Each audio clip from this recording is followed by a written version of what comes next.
Cheers. Man, so My whole schedule's disrupted now because I drank too much on 視聴者の Sunday. 皆さん、本当にここまでもう飲んじゃってて。So Austin is complaining about stupid stuff. I am not complaining about stupid stuff. Yeah.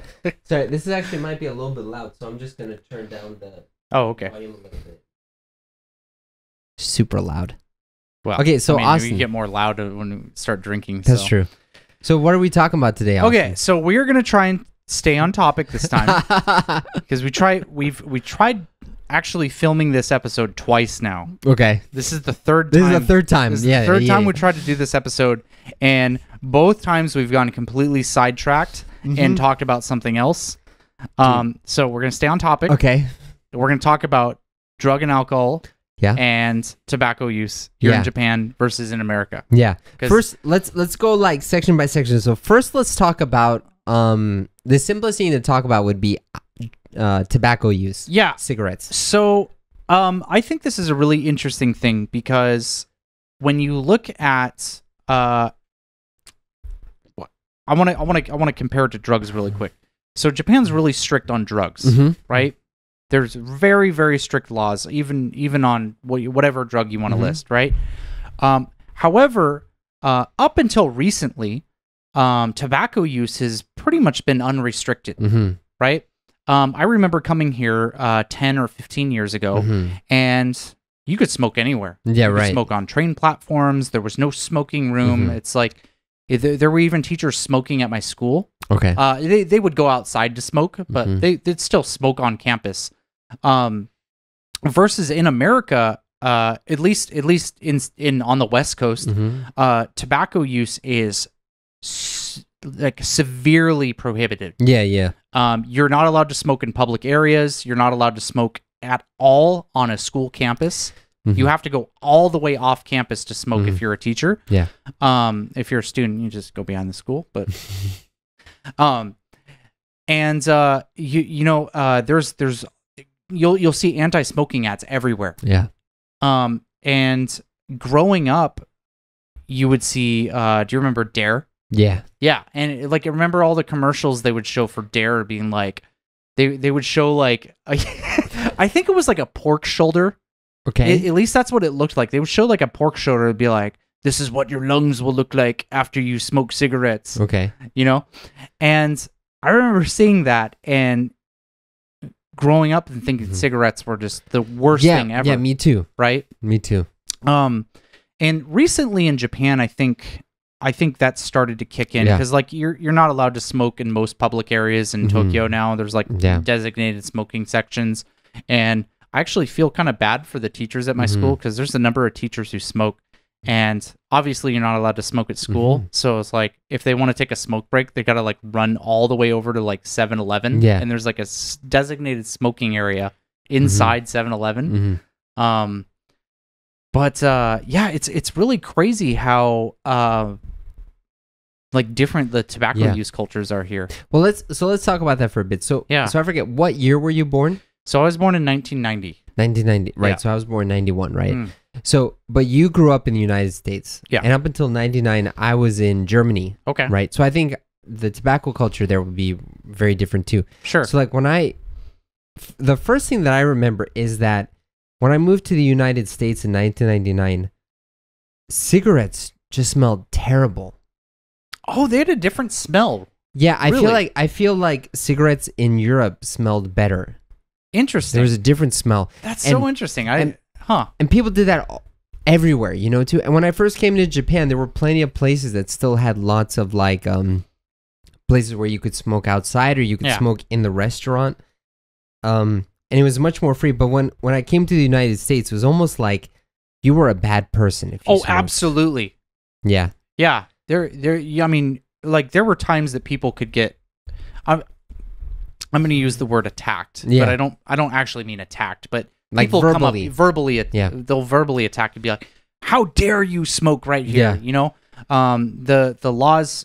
So smoking is completely prohibited in public spaces in Seattle now. Okay. But at the time, probably about 10 or 15 years ago, you were not allowed to smoke within 50 feet of an entrance. Yeah, right. Oh, it was 50 feet, not 25 feet? I think maybe it might be 25. Yeah, okay. But it was like a distance. Like some distance in front of an entrance, and people were very strict on that. Yeah. If you were smoking like near an entrance, like usually someone would come out and yell at you for it. Because, to be fair, cigarettes is a very noticeable smell. Mm-hmm. Like once you smell someone smoking, it's very obvious. Yeah. So it really surprised me, like coming over here in Japan as a high school student. And, especially I noticed it most on the train stations. Mm-hmm. We would come here and especially when I would be down in Osaka, like Osaka's always got that little hint of old-fashioned Japan that I don't think will ever go away. And you'll get on some of the train stations and it'll just, there'll be like a haze on the platform. Dude, so I got to tell you, right? So I remember when I was 11 or 12 years old, I went to Greece. Yeah. Right. And so a big part of European culture is you have these cafes, you have these restaurants where you eat outside. Like there are tables and seats where you can eat outside in front of the restaurant, right? Okay. And that's not so common in Japan. That's not so common in the United States. Sure. But when I would walk by those places in Greece, there would be like a cloud of smoke. Yeah. That I would have to wade through because it was so thick. Oh, very much everyone was smoking. Yeah. Yeah. And yeah, it's funny how like I remember when I was younger and in the United States we had very progressive anti-smoking programs. Yeah. So I thought that like you had to be the devil in order to smoke. And so I remember completely when I found out that my dad smoked cigars every once in a while for a celebration, I said, I was 5 years old, and I was like, Dad, you can't do that. It's horrifying. Yeah. I think, and forgive me if I'm wrong about this, Carrie. My sister, Carrie, I think, if I'm remembering right, I believe she smokes and or at least smoked in the past. Yeah. And I remember overhearing this at some point. And like I said, maybe I'm wrong on this. I don't think I've ever brought this up to my sister. But I remember learning that and being like, oh, I'm so disappointed. Oh my gosh, you smoke? They smoke? Yeah, like you have lowered as a person in my perspective. Because in school they taught you that like bad people smoke. Yeah. So I just remember that. And like probably even through my teens, the idea of smoking was just like this horrible thing until I joined the military. Until you joined, okay. So when I joined the Marines, everybody smokes. Okay. Like literally everybody. Okay. And I learned why. Okay. So I learned why people smoke, and it's kind of like a relaxant. Okay. Right? And it's like drinking coffee without like the caffeine rush. Okay. And I mean in the military you're kind of forced to, because you're forced in situations like I had to stay up in this thing called duty. Yeah, right? yeah. So duty is a 24-hour shift. 24 hours? 24 hours. You're not like from 8 p.m. to 8 p.m. or something?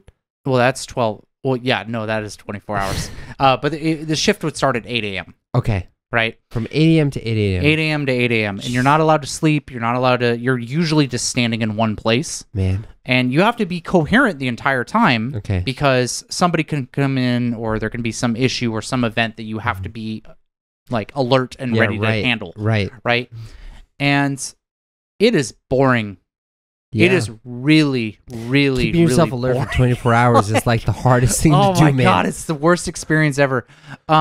So many Marines pick up smoking to stay awake, basically.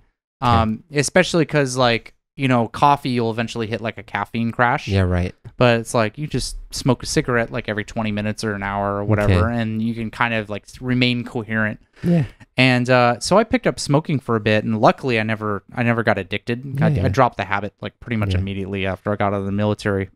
That's good. But yeah, man, like smoking is such a different experience, because I remember buying cigarettes and looking at the price and realizing like just how outrageously expensive it was. So like in the States, how much is a pack of cigarettes now? These days, I I mean, it's been forever since I looked at cigarettes, but I think it's somewhere around like $15 really for a pack of cigarettes, which would be like 2,000 yen. You know, it's funny. It's funny because like back like 8-9 years ago, I looked and they were about like $10 United States dollars a pack, right?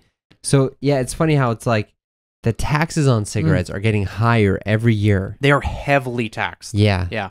It's just it's crazy. Man. It's crazy, especially because you look at cigarettes are super cheap here. Yeah, right. They're like when I looked here, I was thought, is this right? You know, because they're like 300, 400 yen a pack or something. Yeah, they're just like next to nothing. So it's really interesting. Just how tobacco use is really different here. Yeah, it's funny because I remember I had some friends in the United States who, when they would go by someone who was smoking, they would emphatically, on purpose, go. Oh my God, you were friends with those people? I wasn't like, okay, I didn't realize how much of a jerk they were, right? But like, I would just be like, why would you do that, right? But it's like, it's almost like a moral thing. It's funny because like, like you can have a severely obese person eating super unhealthy food and doing things that'll kill them, right? And no one really cares about that so much. Like, why are you eating that McDonald's cheeseburger? Like, what? Yeah, what's wrong with you? Yeah, but in the States, it's like if someone's smoking a cigarette, people feel like it's okay to go, you're killing people. You're Satan, basically. You are the worst person that ever existed on this planet. But here, it's like cigarettes are not that big of a deal. No. Okay, so to be fair, I think that anti-smoking laws should exist. Yeah. I do not have a problem with them at all. Secondhand smoke is a severe problem, especially for children. Yeah. It's scientifically proven, so no issues there. Yeah. But I've never been of the mindset that you need to like attack somebody. And it's like I think this is a very American belief that a person should be able to kind of just do whatever they want as long as they're not hurting somebody. Yeah. You know what I mean? If a person wants to smoke, it's... Well, you say that's American, but like, so to be honest though, like, so most of like the American people that I know now, they will take on their moral code or their moral system and push it on other people. Like even when my sister was visiting me for the past like 2 weeks or something, she made so many comments about how I was doing this wrong and I should have done this instead, and like I should have been a better father. Family doesn't watch this show. Like they don't watch this show. It doesn't matter. But like it's funny because it's like on the other hand you have like this outrage culture that really focuses, and it goes back to the people. Right? It's like I think smoking is bad, but you're smoking, so I'm going to tell you that smoking is really bad. Right. But let's move into alcohol a bit because I really want to talk about this, like alcohol culture in Japan versus the United States. So it's really funny again because once again, Japan and America are the complete opposite in opinion on this matter. Yeah. Right? So you have America, when we're talking about tobacco use, America's like, you are literally the devil if you smoke cigarettes. Alcohol use? It's okay. You can have a few drinks and you can still drive home. No big deal. Yeah. You like, so it's really funny because Japan's alcohol laws are all over the place. Yeah. So they're both like really lax with things and hyper strict on things at the same time.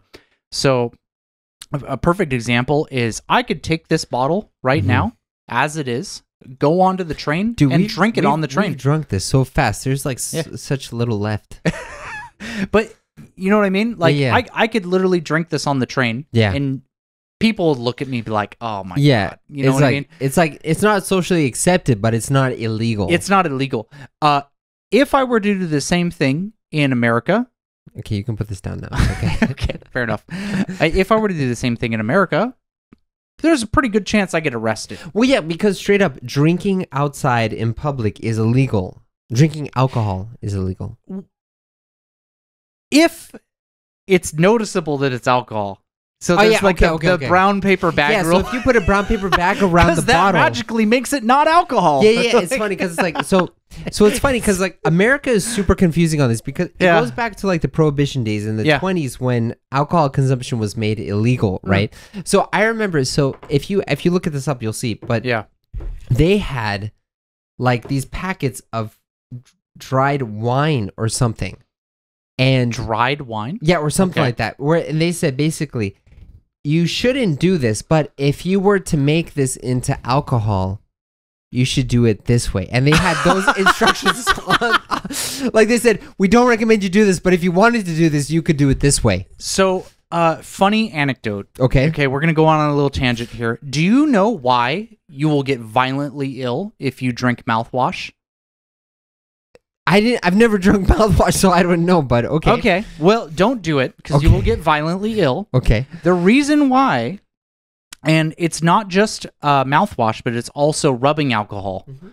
Because during the Prohibition times, so for those who aren't American, Prohibition is during the late 1920s. Yeah.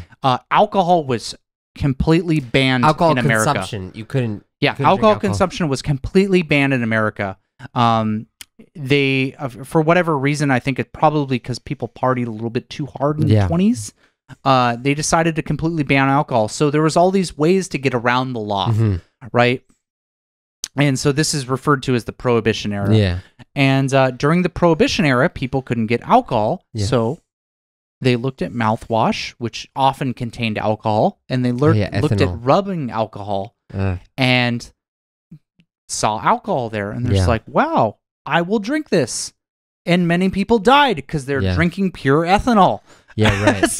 So they eventually to get people to stop drinking mouthwash and rubbing alcohol, they eventually implemented stuff that would make you throw up if you drank it. Oh, really? Okay. Yeah. So that's the reason why you can get like really sick if. Did you know that chamisur, like the soju, that's really popular now, is actually made from the same stuff? Oh, really? Yeah, is that you know? But yeah, it's funny because like America has this really confusing culture around alcohol where you don't want to talk about it, and it's not polite to talk about it, but everyone does it. But if you talk about it directly, it's kind of weird. Yeah, and it's really kind of funny because like drinking culture in America is very similar to Japan, where it's all over the place, but it feels like it's the exact opposite. Like, well, yeah, because here's the thing, right? So like in Japanese culture, like in Japanese language, if you want to say, let's go drink, you say, osake nomu, right? Yeah. Like, let's drink alcohol. Yeah. Like, you'll say directly, let's drink alcohol. But in the States, you would never say that. You just say, let's go drink. Let's drink. Let's get some drinks, right? Drink could mean anything from the dictionary definition, but it always means alcohol. Yes. Yeah. Yeah, it'd be like, Arthur, let's go drink. And then... I know what you're talking about. We're just going to go drink tea. No, we're not. Do you want to drink tea with me? Sure. I mean, if by tea you mean vodka, yeah, sure. Yeah, but it's funny. I was like, there's almost like this hidden meaning in the States about how like you shouldn't be talking about how you're drinking alcohol, but you're drinking alcohol. Yeah. Or another thing is, I will say here in Japan, once you become an adult, so like once you hit the age of 20. Pretty much every single social activity you will do is related to alcohol. Yeah. And I don't feel like I'm exaggerating this, but yeah. I was surprised when I come here too. Perfect example. You had people over at your house today. What did you do? Most of it was, so we came for a pizza party. Yeah. But most of it was drinking alcohol. Most of it was drinking alcohol. You meet your friends. What do you do with your friends? You go to an izakaya. Or you go to hanami. Yeah. And all you just drink You just get hammered all day. Yeah. You know? Like everything is a drinking... You okay there? You can't pretend that I didn't see that. You just spilled all over the table. You didn't see anything, man. Get out of here. But yeah, pretty much everything's a drinking activity here. And so, but like compared to America, people still do drinking activities, but it's not like as it's a little bit more subtle, I guess is how I put it. Like when you want to hang out with people in the summer, it's like, oh, let's have a barbecue. Yeah. And it's kind of implied that people will be drinking at that event, but it's like you're kind of doing other things. You're like eating, and I think when I think of social interaction with friends, I think it's more like food focused in America, whereas Japan is more alcohol focused. And sorry, I'm like, it's okay, don't worry about it. I'm noticing. I had some family chicken on the way here. I'm pretending to not notice. I had That's some all. family chicken. Keep on going, man. We're both a little bit drunk on this episode. Just keep on going, man. It's okay. We have like this much. But yeah, so but it's also kind of funny because when it comes to laws about what you can do when you're drunk, Japan is really strict on that. Well, in some ways, yes. So what I mean by this is operating like vehicles. Yeah, right. So if you are Catholic and you go to Catholic Mass on Sunday, so Catholics, so I grew up Catholic, you drink wine. And it's just like a little bit. I really can't stress enough how like minuscule the amount of it's like 50 wine. cc or less. It's like literally wetting your tongue. With wine.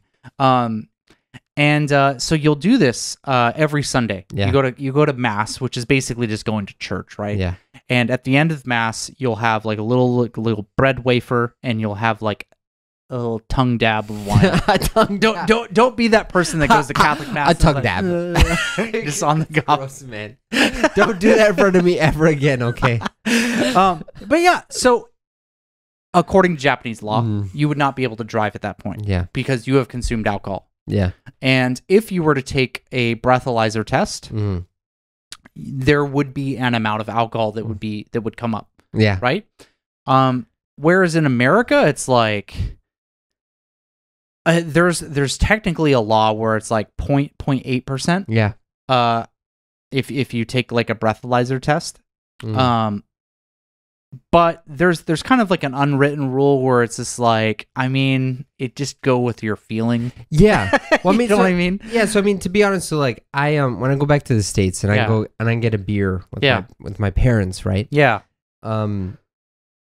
So they'll have like a beer, or even two, and they'll have no problem driving home that day. I remember when Natsuki first saw that, she was like horrified. That, like they would go do it, but like for most American people, it doesn't really affect them that much having two beers. No. So they're fine to drive home. Yeah. You know, but in Japan, it's super strict. Yeah. Yeah. And it's kind of funny because, in fact, they've just announced that they're going to get more strict on bicycles. But bicycles follow the same law as cars do. So you're not allowed to operate bicycles after drinking. Wow. But it just reminds me back like my days as a high school student, because not my host family, but we had American neighbors to my host family, and the guy's hilarious, man. You're gonna meet him when you go to my wedding ceremony. Oh, cool. The guy's name is Evan. He's a really fun guy. But he would show up. So our school would get out at like 3:30 or 4. In my school, the first year I came here, my school was in Osaka. And so it took about an hour to get to my host family's house. And so we would kind of arrive by like, 6 or 7, because we would hang out with people after school and everything. And so we'd get out, and it was probably about a 5-minute walk from the bus stop to my host family's house. But to make sure that we didn't get lost, because we didn't know the area very well, Evan would come out and meet us. But this guy, and he's an American, he's from California, he really liked to drink. Okay. So he would come out on this bicycle, like wobbling around on his bicycle, just completely drunk, like riding us home. And I didn't know about it at the time, but yeah, apparently that's like really illegal. Yeah. You're not supposed to do that here. Yeah. What? Yeah, it's funny because like on the other side of that, right? So like in the United States, it is illegal to drink alcohol or consume alcohol outside of like a bar or an establishment. But you'll get arrested for being drunk in public. Yeah, well, not even that, but you will get talked to by the police if you're caught from just like drinking from like a beer can or something like that. That's why people put the brown paper bags around, right? Yeah. But like in Japan, it's totally fine. I mean, so it's not necessarily like people are like it, and it's not necessarily encouraged. But I've seen oyaji drinking beer on the train. I would almost say there's almost like a certain culture centered around it, because you'll get like designated public drinking meetups where like Shibuya is a really good example. So if you go to Shibuya, like Hachiko is like drinking meetups in Hachiko. Yeah. Really? Yeah, people. I mean, there's so many crazy people like right in front of the station. I know there's lots of crazy people, but like for me, when I think about public drinking to meet people. Yeah. I always think about the famima in front of Santagai. That one's another example. And then the third example is there's a Don Quixote in Shibuya. That's a big one, and too, that's like the Halloween meetup spot. Yeah. But I mean, you go there on a Saturday night, and it's usually pretty packed with people. And it's not just foreigners; it's Japanese people too who want to talk with foreigners. Yeah. It's kind of like known to be like an international spot. Yeah. But there's kind of this drinking culture that's been formed of drinking from konbinis. Oh yeah, right. Yeah. You know what I mean? It's like, oh, let's go get a couple konbini beers and like, you know, sit outside and talk. Because American people are too cheap to drink at izakaya. So. Why you gotta shame us like that? I'm not shaming. I'm talking about the truth. That's all. I mean, it is true. It is true. So like that's something that's interesting. So in American culture, there's a big concept of pre-gaming.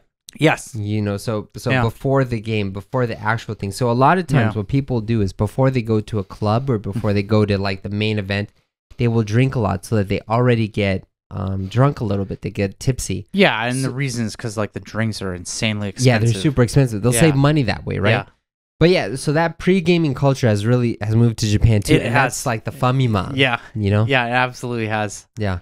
Yeah. I've met some very interesting people. Oh, it's so much fun, man. I've kind of grown out of the Halloween Shibuya phase. Yeah. Did you not go this year? I didn't go this year. Okay. This has been the first year I didn't go, and I feel guilty about it. Dude, don't feel guilty about it. You're just becoming a responsible adult. I'm becoming an old man. You're becoming a responsible adult. I don't want to be an adult. I like being a kid.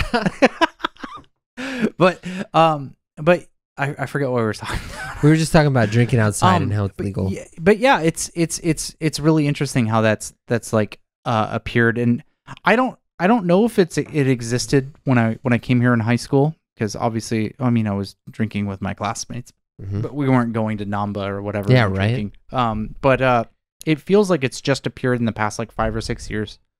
This like konbini culture of like drinking outside. You know, maybe it has, but so like I have a friend who's super into clubs, and he always like super heavy on partying all the time. Yeah. And whenever I hang out with him, we always end up at famima in front in Santagai, and we talk to like crazy people, you know? Yeah, man, I have so many weird memories in front of that Family Mart. Yeah. Like just weird people coming up and talking to me. Yeah. Yeah. So if you're in your 20s and you're Japanese and you want to talk with foreigners, go to that Family Mart. That is a good place to go. 100%. That place is a weird place though, man. Dude, at that time of night, it is. Yeah. Have you ever been to a nightclub here? I haven't. It is an experience. Wait, where did you go? So we went to Shibuya, and did you go to Womb? Is it Womb? Womb? Yeah, there's like a nightclub in Shibuya called Womb. That's like a popular one. Sounds like a weird one. It is a weird one, but anyways. I couldn't tell you what the name of it is. I haven't been there in probably 2 years. Because I just feel old going into nightclubs here. Yeah, right. I get it. But nightclub culture here, I feel like we should talk about this because it's kind of on the same topic as alcohol. Is nightclub culture is very, very different from I would imagine like anywhere else. Yeah. See, I haven't been to nightclubs in other countries, so I don't know. Okay, fair enough. What it's like. So I've been clubbing a lot. Yeah. I used to be really into going to nightclubs when I was in my early 20s, and so my experience with clubbing is mostly like in Los Angeles, in Hollywood, and it was clubbing in Hollywood was really fun. Yeah, I can imagine. Really for sure. fun.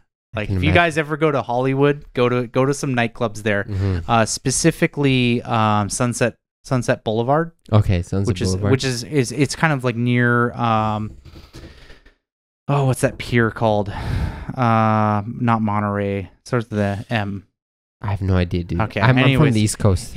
Go to Los Angeles, go to Sunset Boulevard in Hollywood. You'll find it. It's a really fun place to go to at night. Anyways, so when you go to a club in LA, people are partying outside of the club, right?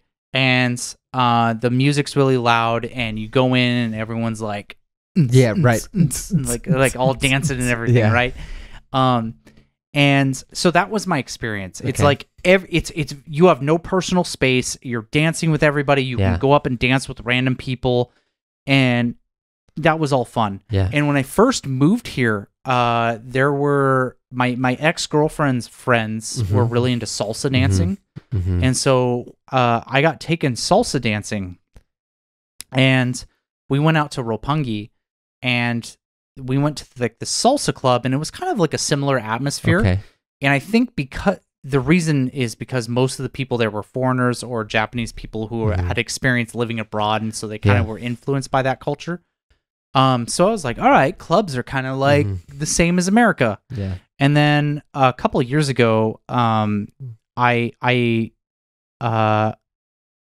ended up going on like this adventure with some friends, and this person I met up for a date one time, and she wanted to go to this club, so we went to this club, and I noticed that like no one dances here. Everyone's kind of like hanging out. Yeah. And so you go in here, and it's not that it was a bad experience. It was still fun, but there's like everyone has their like barriers, and it felt very much like an izakaya. Okay. Where it's like you go with your group, and then you stay with your group. You know what I mean? That's an interesting thing to talk about. I think that would be a good topic to talk about next time, because I don't have too much experience, but I could talk a little bit about nightclubs in Japan. Yeah. But yeah, I think that's a good topic to talk about next time. Okay. You're trying to cut me off. I understand. I'm trying to cut you off. We've already been here for like 32 minutes. We're changing topics. And we're done with this right now. We are done. So. We are done. Finish your drink. Cheers.